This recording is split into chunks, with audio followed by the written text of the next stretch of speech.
All right, so we are live and recording. Let me just start sharing my screen here again. So we are just at 12:02 p.m., so we will go ahead and get started. My name is Gina Chicatel. I am the Associate Director for Susan G. Komen, Northeast Ohio.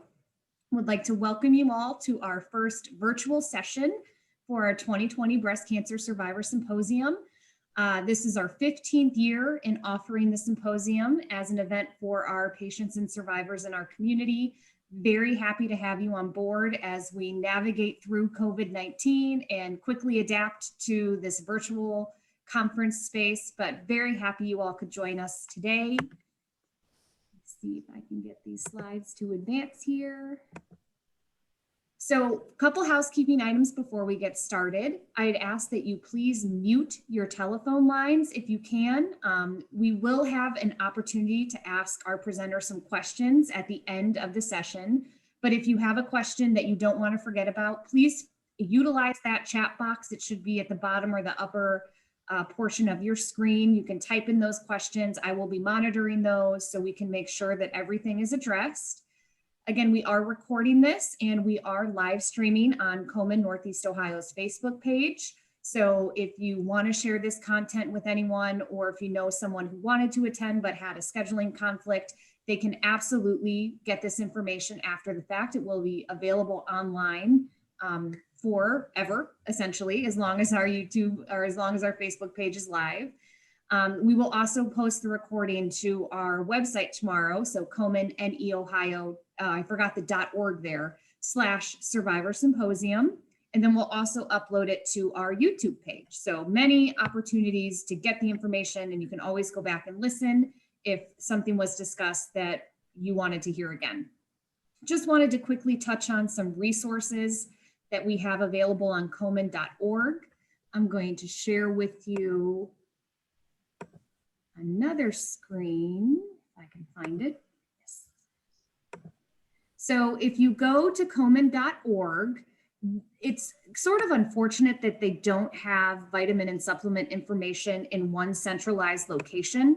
But if you go to Komen.org and go into the search bar and type in vitamins, you can see a whole bunch of results will come up. It's thinking, all right, yes. So they have information on vitamin E, vitamin A, vitamin D, some blog articles from some of our Komen funded researchers, vitamin C, B12. So if you were ever interested in knowing about vitamins and how they interact for breast cancer patients, we have a ton of resources and information available on Komen.org. And for supplements, when you search for those, the first couple are you can ignore, but once you get down, you can see some evening primrose oil, dandelion, lycopene. So supplements and herbs, we definitely have information available online for those specific things. Get back to the PowerPoint. We also have a Facts for Life series on all about healthy living and exercising and the benefits it provides to individuals. Not only individuals who are breast cancer patients, but anyone overall. Healthy diet and nutrition are very, very important. It's one of our 4 steps to breast self-awareness. So of course, we have lots of information available for that online as well.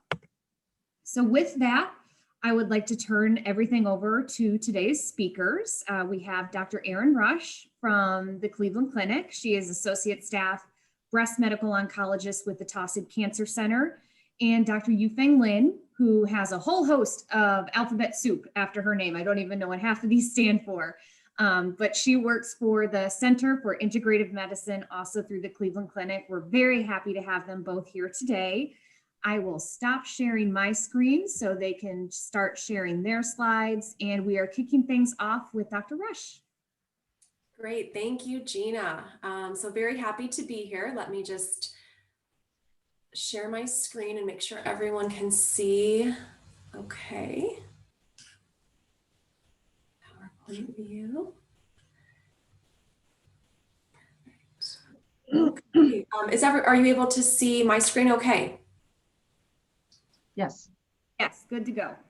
Great. Okay. Well, again, thank you to Komen and Gina for the introduction. Very happy to be here today. As Gina mentioned, my name is Erin Roesch. I'm a medical oncologist specializing in breast cancer at Cleveland Clinic. And the topic of our discussion today is getting vitamins and supplements through diet and nutrition. So first, how can vitamins and nutrients affect cancer? Numerous micronutrients have been found to inhibit molecular events and signaling pathways associated with various stages of cancer development, including breast cancer. Mechanisms include anti-inflammatory, anti-proliferative, antioxidant, and pro-apoptotic, meaning causing cell death, among others. Data regarding effects of vitamins and supplements on cancer risk are not completely consistent in all cases. So for example, some studies might show benefit while others do not. Therefore, it's always important to discuss the role of vitamins and supplements with your healthcare provider. Next, how should vitamins and supplements be obtained? A major factor in the effectiveness of these components lies in their natural or raw form. Therefore, as best as possible, I advise my patients and recommend that they try and obtain vitamins and nutrients they need via direct dietary sources. Omega-3 and omega-6 fatty acids are a group of essential polyunsaturated fatty acids that play important roles in cell structure, fluidity, and signaling.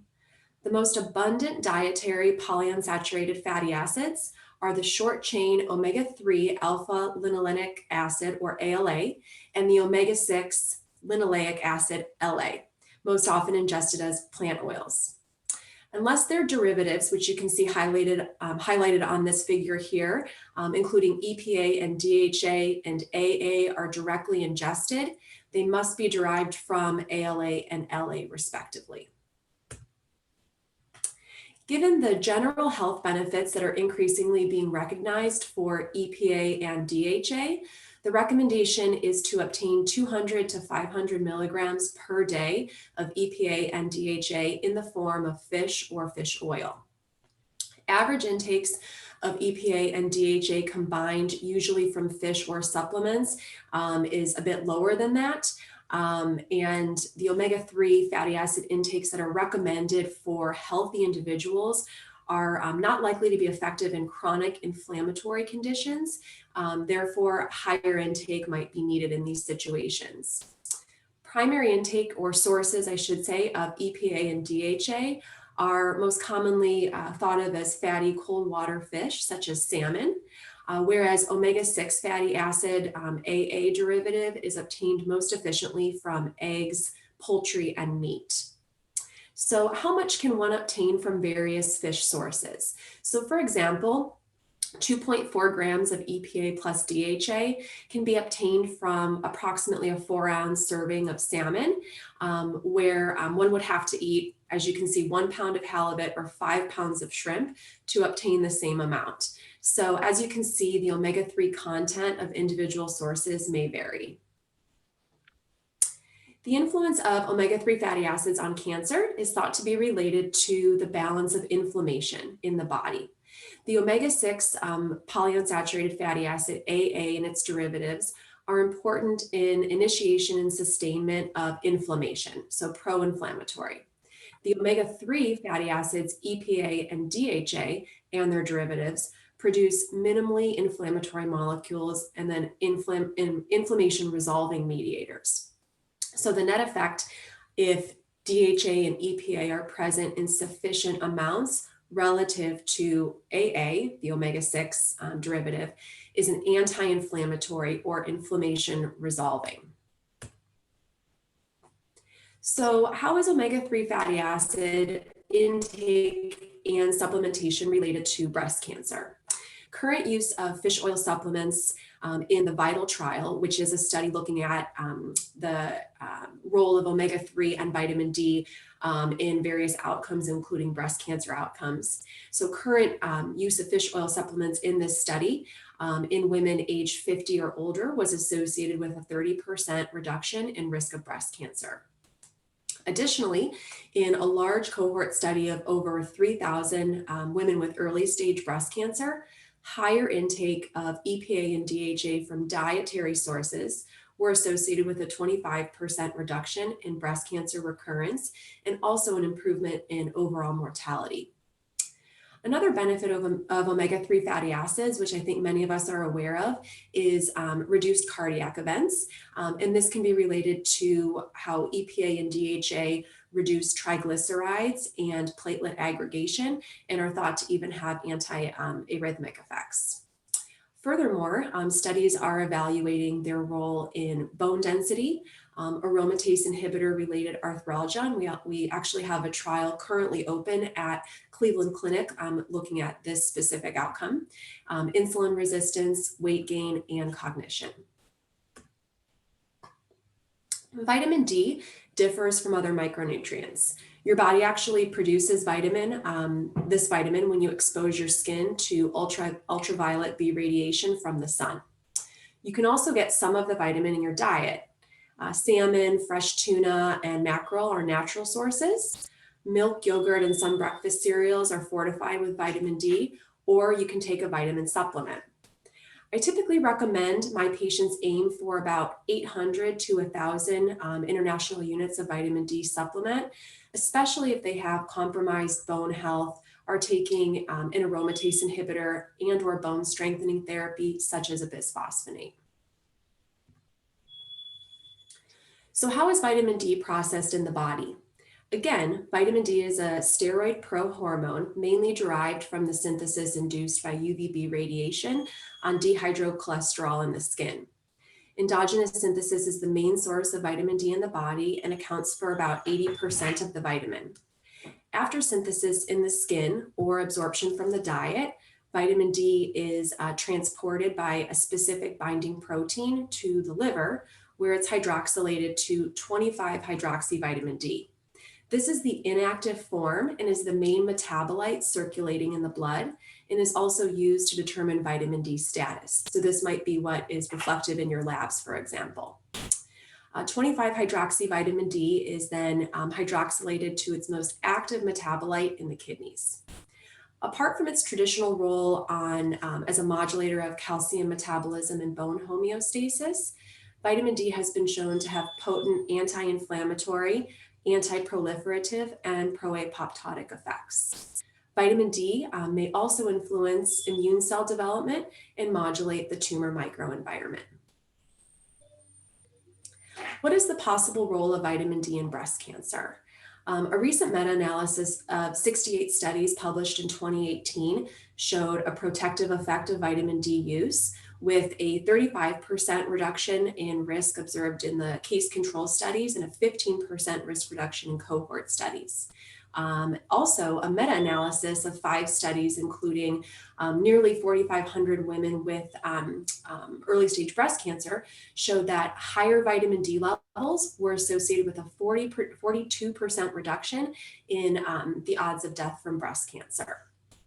I alluded to the VITAL trial before, which is the vitamin D and omega-3 study, which will be investigating the role of higher dose vitamin D supplementation, specifically 2,000 international units, with or without omega-3 supplements on a variety of outcomes, including breast cancer risk. Sufficient levels of vitamin D are also really important for bone health, as we know, specifically relevant to many women with breast cancer as a result of the use of endocrine therapy, aromatase inhibitors, and bisphosphonates, which are used to not only help mitigate aromatase inhibitor bone loss, but have also demonstrated breast cancer benefit in some studies. So now moving on to curcumin, which is a constituent of turmeric, the bright yellow spice, and derived from the roots of the plant Curcuma longa. Turmeric is easily available, relatively inexpensive, and has a history of being used as a homemade remedy for various different ailments. Curcumin interacts with various molecules, including inflammatory mediators, growth factors, tumor suppressors, transcription factors, oncoproteins, and cellular nucleic acids. Curcumin's potential impact on carcinogenesis is complex. It influences potentially breast cancer development and progression through its effect on cell cycle regulation and proliferation, natural cell death, cancer spread, and development of new blood supply to support tumor progression. There are various key signaling pathways involved here. I won't go into detail on those, but curcumin also mediates modulation of the tumor microenvironment, cancer immunity, breast cancer stem cells, and cancer-related microRNAs. Next, piperine is an alkaloid form of black pepper. Concomitant administration of piperine significantly enhances the absorption, serum concentration, and bioavailability of curcumin by about 20-fold. Experimental data have shown that piperine can inhibit hormone-dependent and triple-negative breast cancer cells, cause apoptosis in triple-negative breast cancer cell lines, also has been shown to enhance the sensitivity of HER2, which is a subtype of breast cancer, HER2 overexpressing breast cancer to paclitaxel, which is a chemotherapy agent. Also have synergy with tamoxifen, and again, preclinical studies have shown enhancement of radiation effect with piperine. In the bottom photo on the right here, which was a study investigating the effect of piperine on growth and motility of breast cancer cells, the addition of piperine led to decreased viable cell numbers in breast cancer cell lines. Beta carotene is a precursor for vitamin A and is found predominantly in carrots, mango, lentils, green leaves, and spinach. A pooled analysis of 8 cohort studies, including over 3,000 case subjects and nearly 4,000 matched control subjects, showed that high serum levels of beta carotene are associated with a 17% reduction in breast cancer risk. Additionally, a meta-analysis of 10 studies with nearly 20,000 breast cancer cases has shown that the dietary intake of beta carotene is significantly associated with improved breast cancer survival, with a 30% reduction in the odds of dying from breast cancer in the highest versus lowest intake of beta carotene. Vitamin B6 is involved in many biochemical reactions and may play a role in carcinogenesis as well. Richest sources of vitamin B6 include fish, beef liver, and other organ meats, potatoes and other starchy vegetables, and fruits. In the US, adults obtain most of their dietary B6 from fortified cereals, beef, poultry, starchy vegetables, and some non-citrus fruits. Pyridoxal 5-phosphate is the active form of vitamin B6. A combined analysis of data derived from 5 studies carried out in the US, including over 2,500 breast cancer cases, showed that high serum PLP levels were associated with a 20% reduction in breast cancer risk compared to low levels among postmenopausal women. A more comprehensive analysis in 2017 of 121 observational studies revealed that high dietary intake of vitamin B6 was significantly associated with a 22% lower risk of all cancers. Soy products, or phytoestrogens, contain isoflavones, which are molecules that are similar to the hormone estrogen.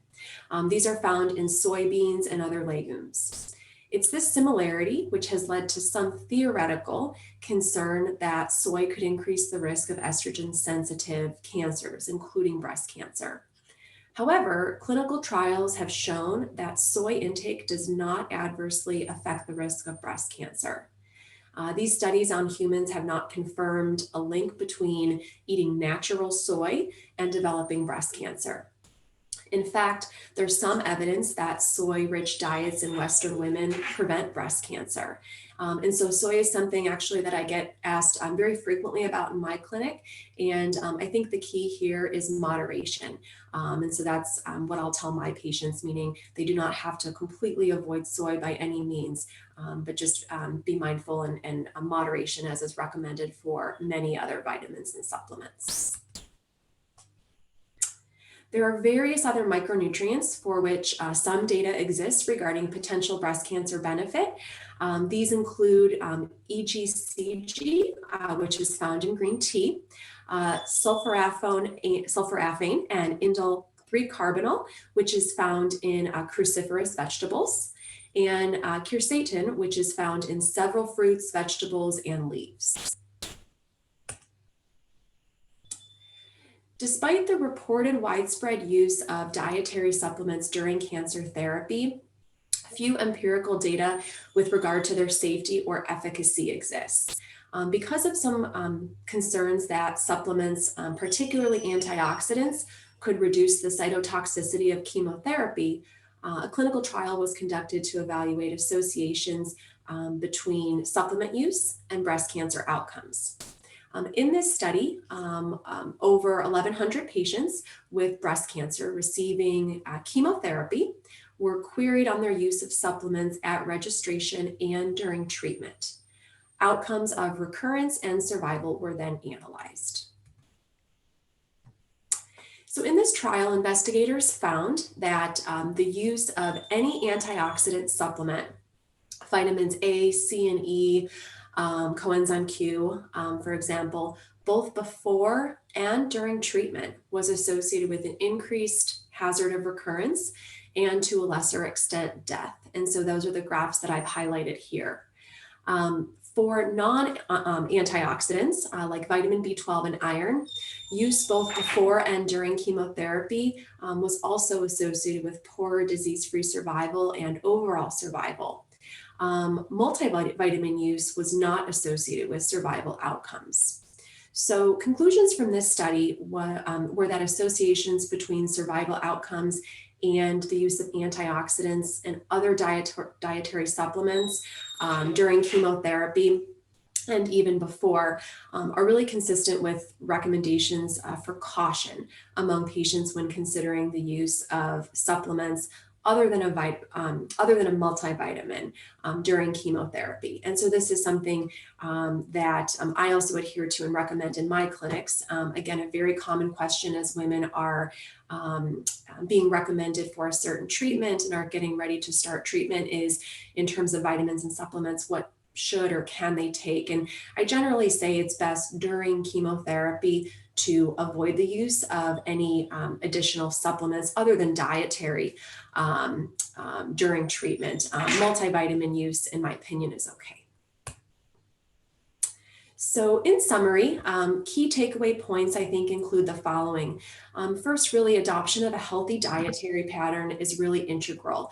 This includes a diet that's rich in fruits, vegetables, whole grains, poultry, and fish, and then lower amounts or less red meat, refined foods, sweets, and high-fat dairy products.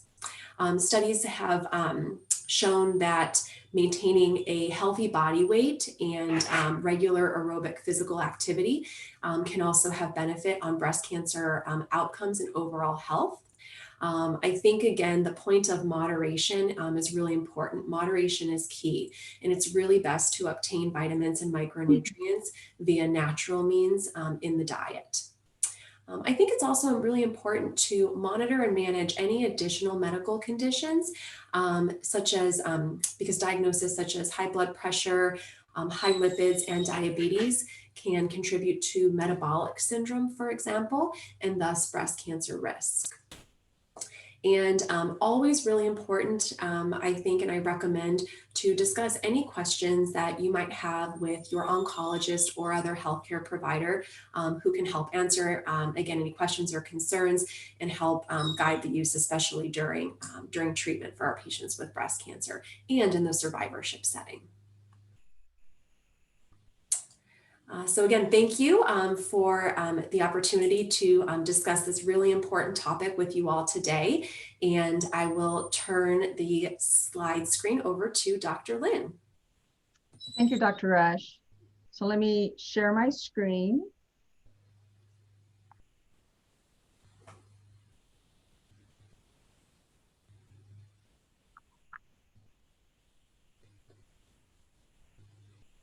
So do you see my screen okay?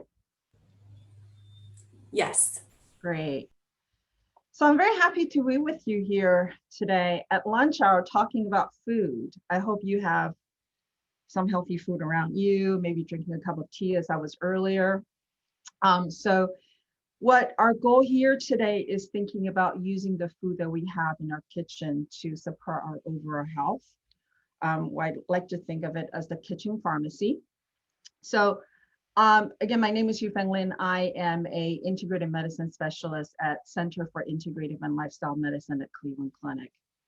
For those of you who have not heard of integrative medicine is a medical practice that combines the tools and understanding of allopathic medicine, what we consider conventional medicine, with the tools and understanding of complementary and alternative medicine such as Ayurveda, Chinese medicine, herbal medicine, energy medicine, and functional medicine, as well as other healing modalities with the goal to help patients heal from within. So as an integrative medicine, when I'm thinking about breast cancer risk, commonly I'm thinking about two concepts here. One is inflammation and the other one is hormone balance. The risk of breast cancer really hinges on the balance of those two issues, right? So today we're going to be talking about food. But I want to start with just a reminder that there are a lot of things that, in particular in our lifestyle, that can contribute to inflammation and hormone imbalance. So beyond food, we also want to consider those factors. Not getting enough sleep, having high stress or poorly managed, loneliness, not exercising, being overweight, smoking, and drinking in excess. All those are associated with increased risk of inflammation as well as breast cancer risk. Whereas if we make sure we get enough sleep, rest well, having a resilient mental health, making sure we maintain a healthy weight through exercise and being active, as well as spending time outdoors, all those also reduces inflammation and can reduce our breast cancer risk. Okay, so I want us to not just narrowing on the food, but also really thinking about the big picture. But today our focus is on food, so let's talk about food. And what we eat does matter. In medicine, as physicians, we're always first taught to do no harm. So I like to remind people about the food that we don't want to have in our diet.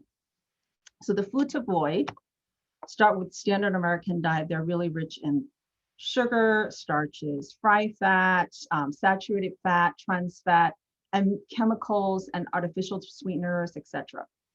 Standard American diet has been associated with increased risk of cardiovascular disease, with increased risk of cancer. Generally, it happens, standard American diet increases inflammation. If you are familiar with the connection between gut health and overall health, you understand that standard American diet also contribute to chronic inflammation through gut inflammation as well. So we want to avoid standard American diet. Now, I just want to make sure, can someone just let me know you're hearing me okay? Because I'm not hearing any sound.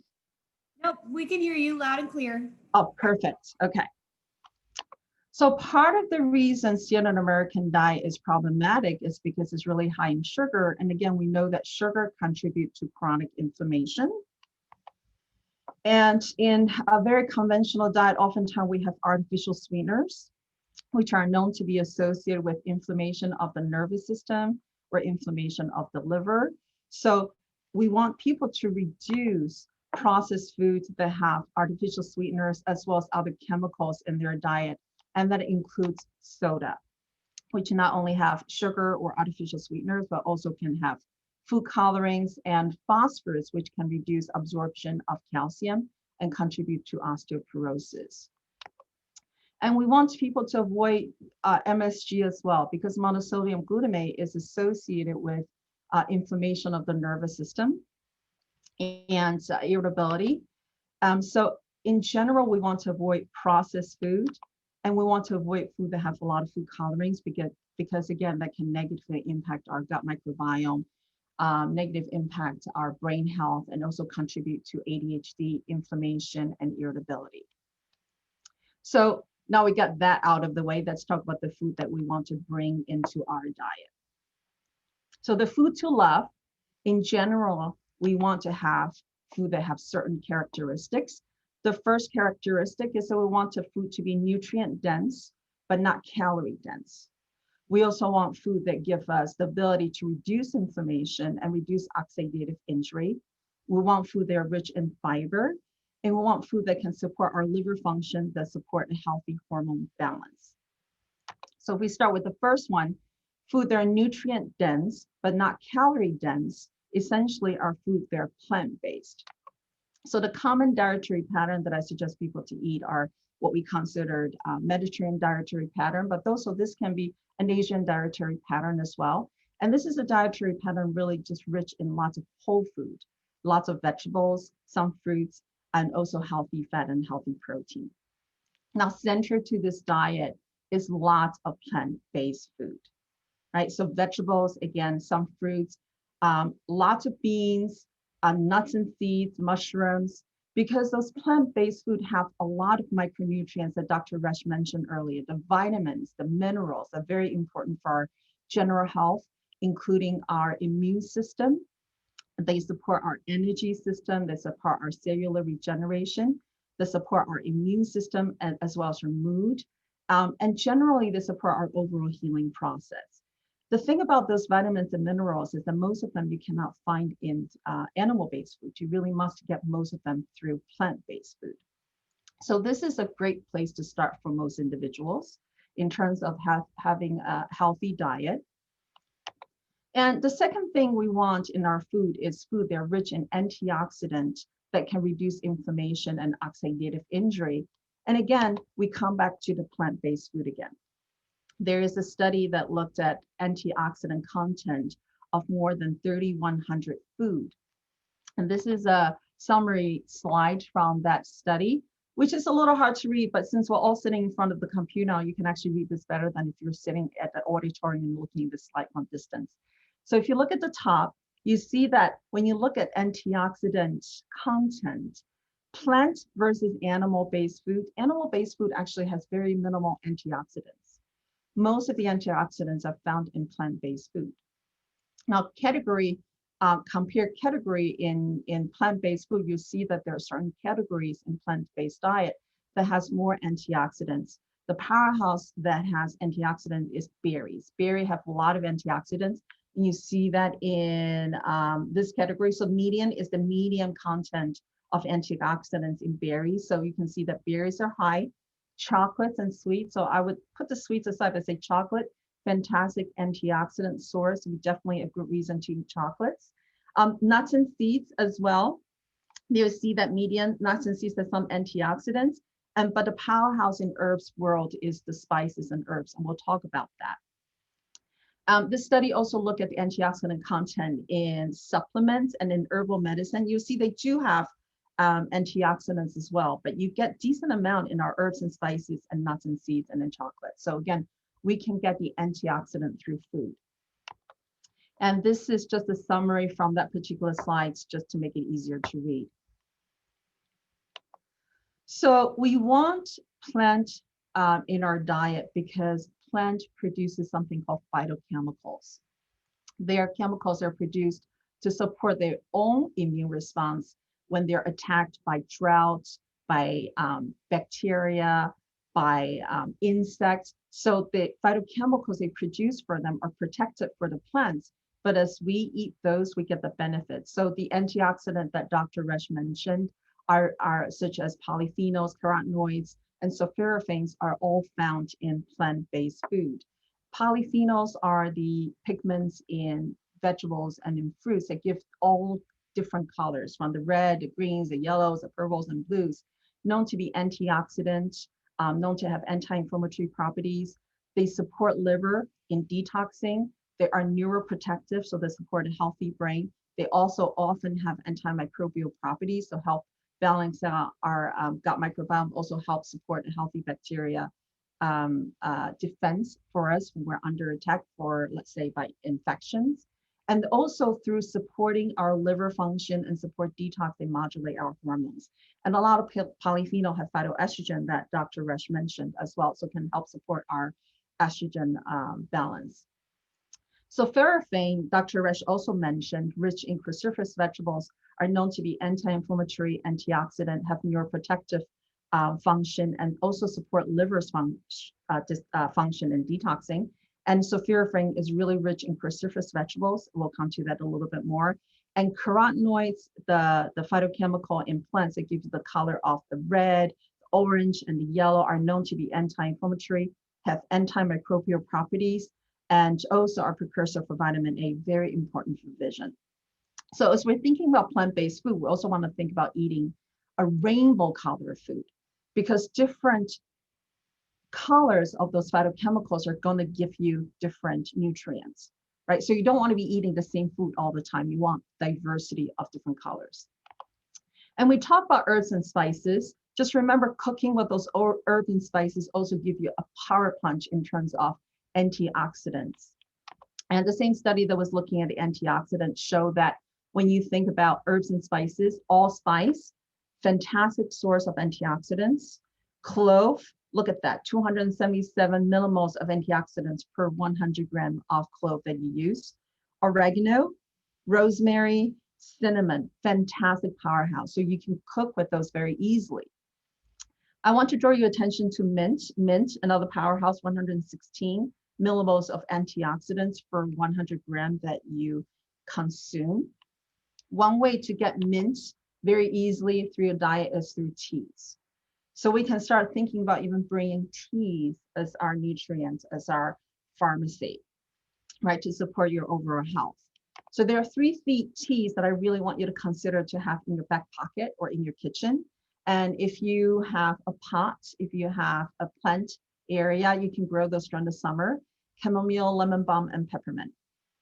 All 3 of those teas or plants are easily available in supermarkets. You can buy them, you can grow them very easily, and they all have benefit in its ability to reduce inflammation. They're powerful antioxidants, and all 3 also are excellent at calming your nervous system. Chamomile is really good nervine, again, calms an anxiety, calms the nervous system, and in a lot of people who may have a nervous stomach, chamomile is fantastic for that. Lemon balm has, in addition to its anti-inflammatory property, it also is excellent for lifting the moods. So in general, when you have in winter blues, you can think about using lemon balm. In addition, lemon balm has antiviral properties. So in the winter, if you feel like you're coming under the weather and maybe developing a cold, you can think about using lemon balm. And peppermint has excellent property for not only being anti-inflammatory antioxidant, but it's really good for colic in the belly. So it's good for belly spasms. So people with irritable bowel syndrome who may have belly cramps, this is a great tea to have in your back pocket, right? So easily accessible, available at home. Then let's move to mushrooms. Mushrooms, medicinal mushrooms has been shown to have anti-inflammatory properties and also immunomodulating effect. Some of the mushrooms actually has been shown to reduce cancer risk, and particularly turkey tail has been shown to increase disease-free intervals and overall survival in patients with breast cancer. So you want to think about cooking with medicinal mushrooms. The 4 listed here are the one that's most well studied. Turkey tail is not something you can eat as food. It tastes papery. So if people are thinking about turkey tail, usually it would come as an extract. So I would put that aside from today's conversation. The other 3 you can cook as food. Now, reishi is not something it's easily purchased in most grocery stores, but you can find this in Chinese grocery store. Usually come as a big dry stick of mushrooms. And the way to cook reishi, you got to stick it into a soup pot and let it cook and simmer for a while.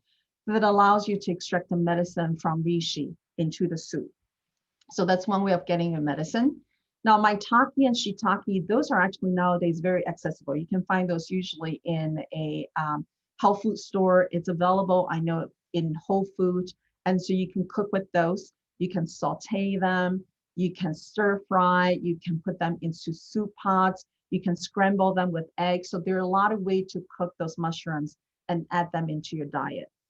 Maitake, I find works better when you buy it as fresh. I've bought dry maitake, it doesn't really taste that good. Shiitake, on the other hand, I think the dried shiitake actually tastes much better. Once you dried it, it gives you a different flavor profile. Tastes very meaty, tastes very rich, very earthy. So you buy the dry shiitake and you just rehydrate it in boiling water, let it sit for a while until rehydrated, then you can chop it up and then put it into your food. Okay, so this is a really good way of getting something that's healthy for you. Now, a word on mushroom in general. The button mushrooms that we see in supermarkets don't really have the same medicinal benefits. So those are not the one I usually would consider for medicinal purpose, although they're excellent nutrient still, so you can still cook with them. And the other point I think that you want to be very mindful of is that mushrooms should be cooked for you to eat it. I see a lot of people just put the fresh mushrooms into their salad. Mushrooms are known to have something called hepatotoxins. So you want to cook those down before you eat them. So in general, I don't suggest people eating mushroom raw. Okay, moving on. We also want food that are high in fiber. Why? Because fiber supports a healthy bowel movement. So this supports our ability to detox and eliminate toxins.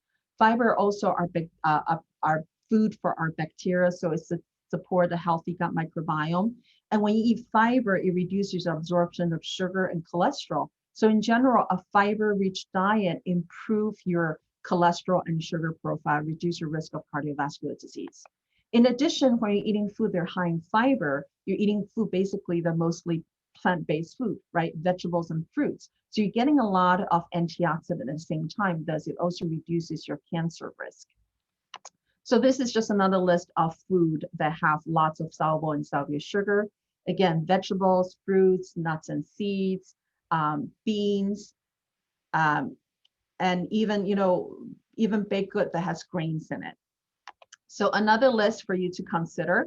There, you can get your fiber in food very easily. The recommendation of fiber that you need day to day for women under 50 is 25 grams. For women over 50 years old is 21 grams. For men less than 50 is 38 grams, and for men over 50 is 30 grams. You can get those through food. And a powerhouse for fiber is beans. So if you look at this list, you see that baked beans for 1 cup has 14 grams of fiber. Lima beans close to 14 grams as well. So if you just have a cup of beans every day, you get half of your fiber needs. And then if you have a couple servings of vegetables on top of that, couple servings of fruits on top of that, you will meet your daily fiber needs. Okay, so absolutely make sure you make friends with fiber. Now, when you think about fiber-rich food, now we're talking about, again, fruits and vegetables, we're talking about flax seeds, we're talking about berries, we're talking about nuts and seeds. All those foods have phytoestrogens. And so again, Dr. Roesch mentioned that some people are afraid of phytoestrogens because they think they can trigger estrogen responsive cancers in our body. Studies that show that phytoestrogens, the estrogens are produced by plants, even though they can attach and stimulate the estrogen receptors in our body. In general, they're actually much weaker than the estrogen our body produces. So overall, even though they might be attaching to our estrogen receptors, they generate a much weaker estrogen response in our body. And some studies show that they actually tend to favorably attach to the estrogen receptor that's more beneficial for cell death, for bone health, for cardiovascular disease benefits. So in general, I don't think, and I agree with Dr. Roesch, there's no need to be afraid of phytoestrogen. But I do want to make a special note about soy, because as Dr. Roesch said, that soy products, when you're talking about real soy food, there's really no risk associated with that. I think for based on most studies, soy food, real food is okay to eat. But I would be a little cautious about soy products. So those are 2 labels you can see in front of you. One is from a popular protein bar, and the other one is from the meatless burgers. And you see in their food ingredients, soy protein is the top ingredients in both of those foods. So this is probably not the soy product you want to be thinking about eating, right? Once in a while, I think it's okay. But when we're thinking about soy-based food, we want to think about real soy, minimally processed soy. So think about tofu, think about edamame, Think about minimally processed soy milk. Think about tempeh. Those are, I think, okay to eat, but I would suggest that people stay away from processed food or processed soy. So then finally, you want to bring food that are really rich in nutrients that help support a healthy liver function and healthy hormone balance. And the powerhouse in this category is cruciferous vegetables. Dr. Roesch mentioned sulforaphane and indole-3-carbinol. Those are the ingredients you can find in cruciferous vegetables, help support liver in detoxing. They have antioxidant, anti-inflammatory process, and also indole-3-carbinol helps support a healthy estrogen balance in the body, thus reduce breast cancer. And breast cancer risk has been shown to be reduced by 20 to 40% if you eat 1 to 2 servings of cruciferous vegetables a day. So make sure you eat some cruciferous vegetables every day. In addition, I want you to think about bitter food. American diet is actually short on bitter food. Why is bitter food important? Bitter food have been shown to improve digestion. It helps secrete bile acid to help digest food. It promotes motility in the gut lining, so this way helps you digest food better and help with elimination. And also bitter food helps you lower sugar, lower cholesterol, and has benefits for our gut microbiome as well. So a classic bitter food in Chinese cuisine is bitter melon. And some people actually buy dried bitter melon and just make teas out of it. But common bitter food that you find in American grocery stores, arugula, right? You can just eat that raw or eat that as part of your salad. If you have an organic backyard, you have better food in your backyard because dandelion is one of the powerhouse, not only in its leafy greens, which is bitter. When it's fresh, dandelion can be eaten as salad. But the root of dandelion is a classic hepatic, which means it helps support liver function and liver regeneration. So you definitely want to make sure you get your organic, your dandelion organic. So if you have a yard that may have pesticides and herbicides, I would suggest you pick your dandelion in your backyard. But if you do not have access to them, again, you can actually find dandelion greens in your supermarkets very easily. We also talk about chamomile. Chamomile tea is a very refreshing tea. It's very light floral, but if you let it steep for a while, it actually becomes bitter. And it's a known bitter food that can help digestion and help support your gut. And coffee and green teas are also considered bitter food if you let it steep for a while, right? A lot of people tell me when they drink a cup of coffee that actually go to have a good bowel movement.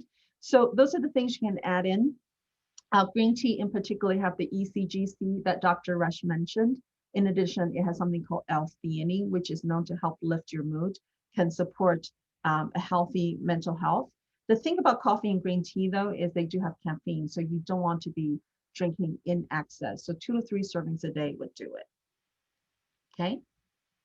So we talked about fruits and vegetables, and I just want to briefly mention there are other things we'll want to consider in a healthy diet.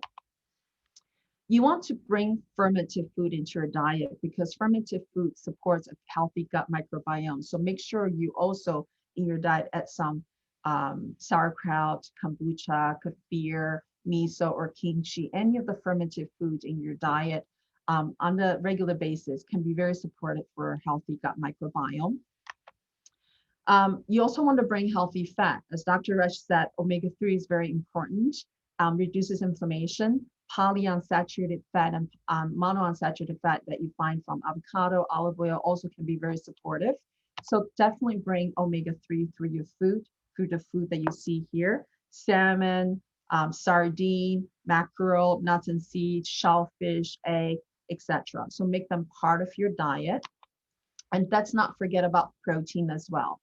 Our body needs protein to regenerate. And in fact, in terms of liver detoxification, the second phase of detox in liver requires lots of amino acid, which comes from protein. So if you're not getting enough protein in your diet, you cannot metabolize and detoxify very well. So make sure you get enough of your protein. So when I talk to people about healthy diet, I want them to look at their plate and then see, hopefully, a plate that looks like this. Half your plate should be full of plant-based food, right? Vegetables, a different variety of vegetables, A quarter of your plate should be your protein that can be plant-based or animal-based, and a quarter of your plate should be complex carbohydrates. Again, that could be grains, but it can also be beans. And then outside of this plate, you want 2 to 3 servings of fruit and also 6 to 8 cups of water a day, right, to help support a healthy body. So let's move on to talk about what you have in your kitchen and started looking at playing with some of the food that you have in your kitchen. So what food, herbs, and spices do you have in your kitchen? The first herb that I have in my kitchen is actually ginger. Ginger has been studied for its anti-inflammatory, antioxidant function. It has also known to have antimicrobial, antifungal, antiviral function. And we know that a lot of times when people have nausea, so whether that's nausea associated with pregnancy or nausea associated with chemotherapy, ginger is very good for that. So have ginger in your house. And garlic has been shown to have antimicrobial, antiviral, antifungal properties. So we a lot of time think when you get sick, you eat garlic, right? But garlic also has been studied and has benefit for cholesterol, for heart protection as well. So it has a lot of cardiovascular benefits. And then the other food that I think we need to have in our kitchen is onions. Onions also have flavonoids, which has been shown to have anti-inflammatory and anti-carcinogenic properties. And in fact, onion has been shown to reduce risk of esophageal cancer and gastric cancer. There's some studies that show onion may benefit breast cancer as well, but other studies not pan that out. But still, it's a very tasty food, right? So this is something that you want to have in your kitchen as a flavor profile to start cooking with. So when I think about my food that I'm eating, I oftentimes start with one of those 3 flavor agents, and then add a healthy oil, whether that's avocado, if I'm sauteing, or olive oil if I'm drizzling. Add a cruciferous rich food or some sort of vegetables that are rich in phytochemicals, and then put that over a plate of whether it's protein from animals or from beans, right? So this is a really good plate to just start that give you all the nutrient that you need. That's rich not only in macronutrients, but also in micronutrients. This is another combination you can think of. I think this is more for Italian kind of meal, which I love. I love Italian food. So again, start with your garlic or onions, and you can think about maybe start to think about adding spices in there. So the spice that I showed here, that's saffron. Saffron not only imparts this beautiful aroma to the dish and the beautiful golden color to the dish, it's been shown to reduce cholesterol, reduce sugar. It's been shown to lift your mood. So it's an excellent herb that you can cook with.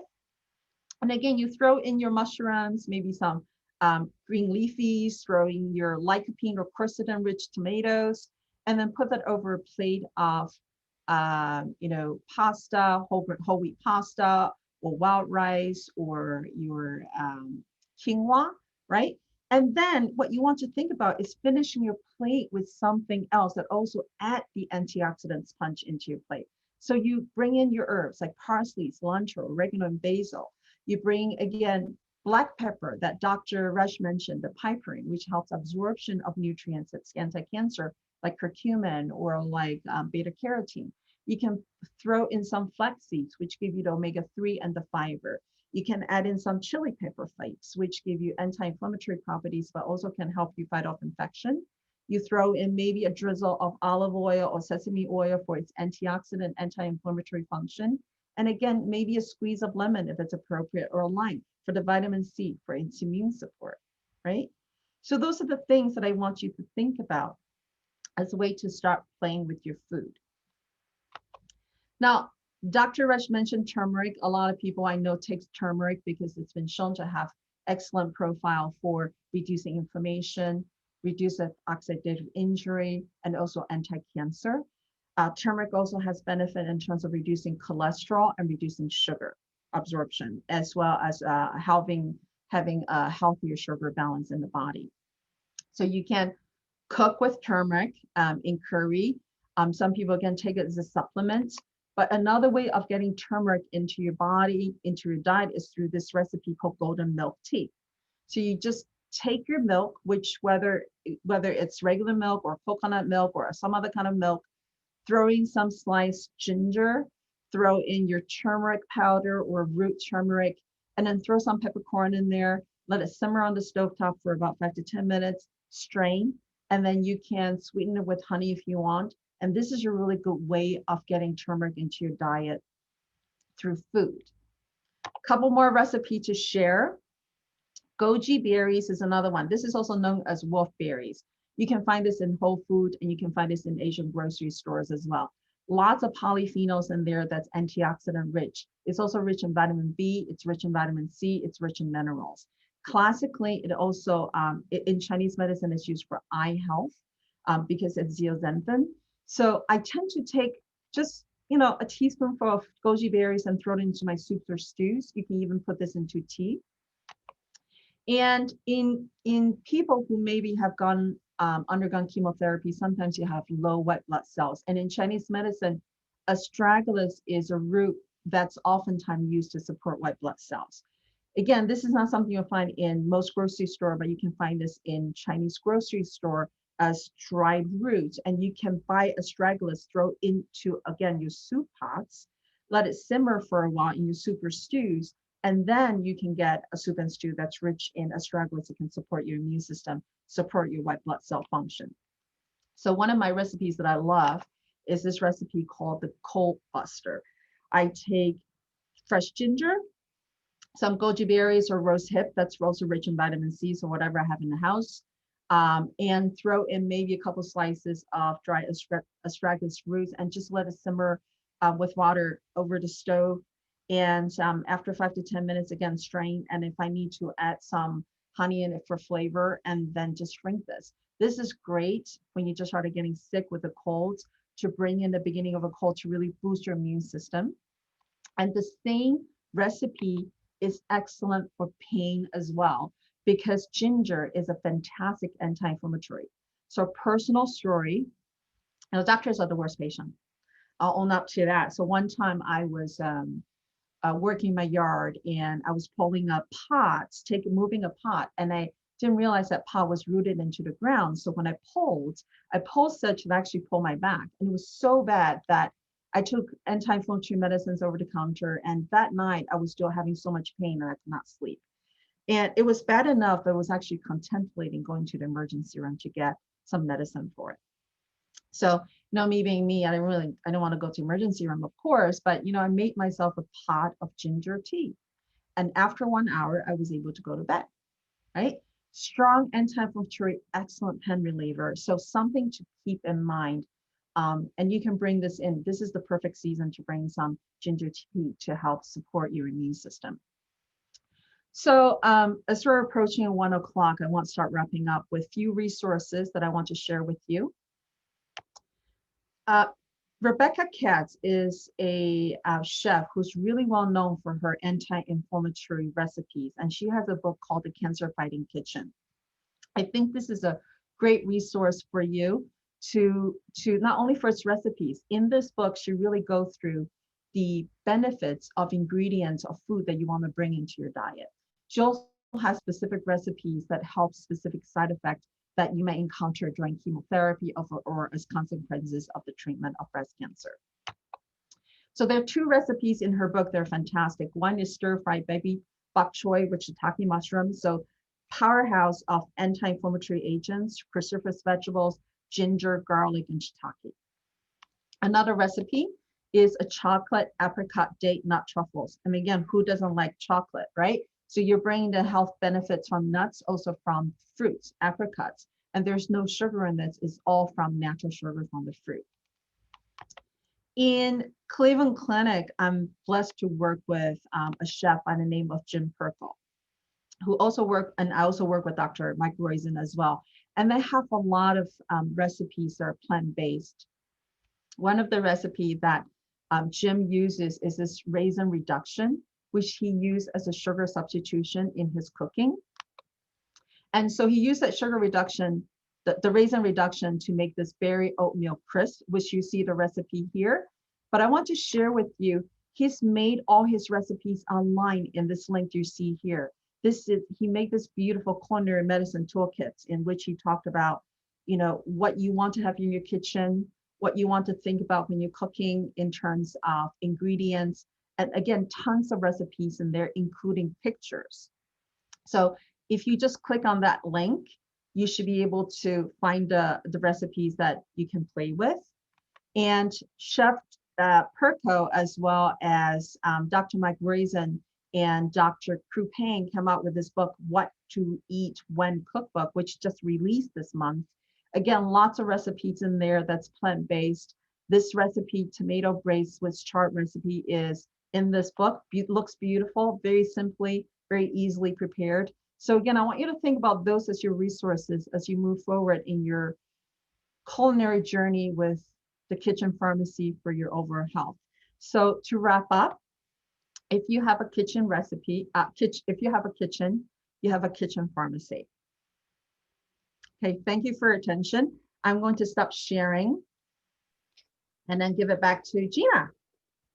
All right, so I'm back on. We did have one question come through in the chat box, and Dr. Roesch has replied to it, but I'm interested in, Dr. Lin, your take on this.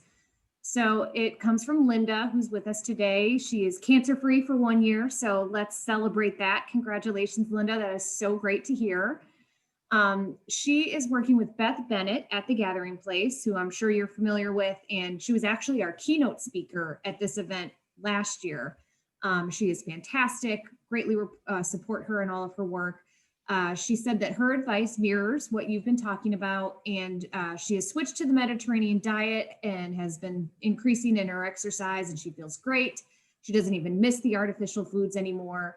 Great. But Beth had recommended that she also watch her net carb intake. She is asking, do you agree? So the whole conversation about carbohydrates is that carbohydrates, when it turns into sugar, it contributes to inflammation in the body, right? So a lot of people are eating carbohydrates without knowing they're eating carbohydrates or they're getting the sugar content. So one of the things that when we're talking about healthy diet, I mentioned lots of vegetables and some fruits, because fruits turns into sugar. So sometimes when people are thinking, oh, let me eat a plant-based diet, let me have a lot of fruit, they ended up eating 5 to 7 portions of fruits a day, which can be equivalent to 100 to 120 grams of sugar, or like 30 to 40 teaspoons of sugar a day without realizing it, right? So the idea of watching net carb is just kind of being very thoughtful about the food that you're eating. When you're eating foods, you want to consider how much carbohydrate that you're eating. So I think there's some benefit. I would say that's not for everybody, but it is a good idea to just focus on, when you're focusing on eating lots of vegetables, then you're not getting a lot of carbohydrates at all in general. And I think as well, to add on, thank you, Dr. Lin. We didn't talk, or I didn't touch a lot on the concept of glycemic index, but that's something as well. And so certainly, I think main contributors of this are these processed foods. But again, I think that not only from the cancer benefit standpoint, but from the standpoint of overall health and other conditions like blood pressure, cholesterol, all of those other very important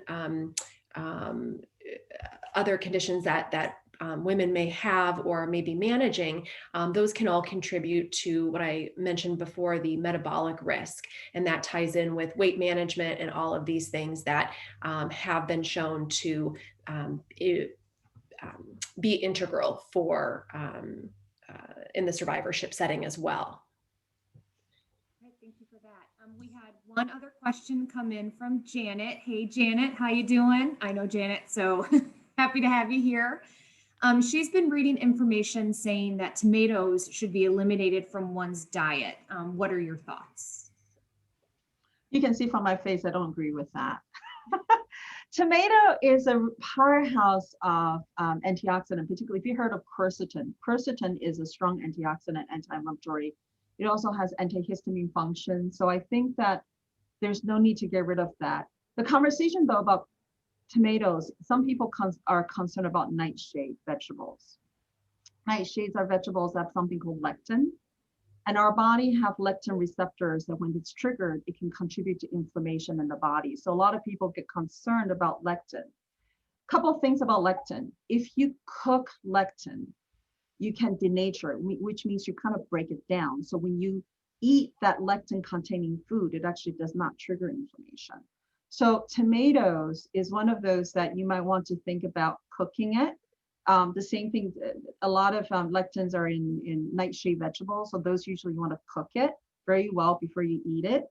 And in fact, when you're talking about the antioxidant quality of tomatoes, it's shown that when you cook tomato, you actually make those antioxidant property much more bioavailable. Your body absorbs it better than if you eat it raw. So in those, in people who are maybe sensitive to lectin, so if they do feel like when they eat lectin, they might feel like they're having a little bit more inflammation, I would suggest you cook it well. But I don't believe you need to eliminate it. In people who do have problem with lectin or with certain food, oftentimes that's a reflection of their gut microbiome. So if your gut microbiome isn't healthy, or if your gut lining isn't quite healthy, you may be more sensitive to those. And then so that might be something to consider, to try to strengthen your gut first, maybe with fermented food and with a healthy diet. And then once your gut feels better, then you can maybe bring some of those lectin-rich food in, or the food that you feel that's a little bit harder to digest food in. But I think tomato is a great food to have in your diet. I see Dr. Roesch nodding, and Janet said thank you. We are at 1:08, so we are a little over time. But if anyone else has questions after the fact, feel free to email them to me. I can get in touch with Dr. Roesch and Dr. Lin and get answers for you. So you can always get questions answered even after this is over. I did also want to point out that Dr. Lin sort of rushed through the recipe section of her presentation, but she was gracious enough to share her slides with us. So I will pull those recipes and make sure they get posted to Komen, neohio.org/Survivor Symposium. So you will have access to all of that as well. And potentially we'll do a Facebook post linking people to that directly. So just want to give a big thank you to our presenters, Dr. Roesch and Dr. Lin, for helping us out, providing us with this awesome information. I was not hungry before this presentation, but now I can't wait to get in my kitchen. I got some arugula and some tomatoes sitting in my fridge, so waiting to make a salad out of that. Oh, someone's asking how they can access this recording. So the Facebook live stream will live on our Facebook page. If you just go to Komen, Ohio in Facebook, under our video section, you can access it there. We will also be posting the recording on our YouTube page. Again, just go to YouTube and search for Komen, Ohio. All of our videos will live there.